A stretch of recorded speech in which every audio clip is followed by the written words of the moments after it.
So to the new beer drinker that hasn't been drinking all these different lagers and ales for these years, Yeah. where would you suggest them starting?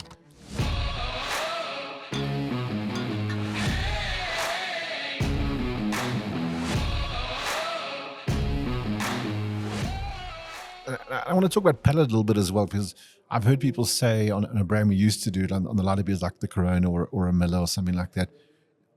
People have said that the Miller flavor changed, for example.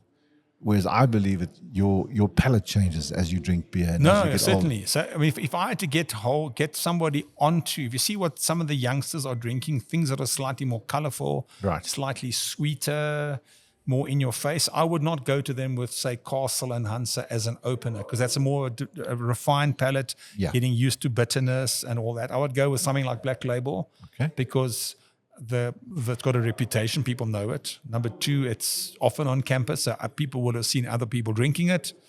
Number three, there's that perceived lack of bitterness, which I said can be perceived as sweetness, and there's that fruity acidity, so there's a little bit of something there. I would start with something that's not as bitter, just to develop a palate.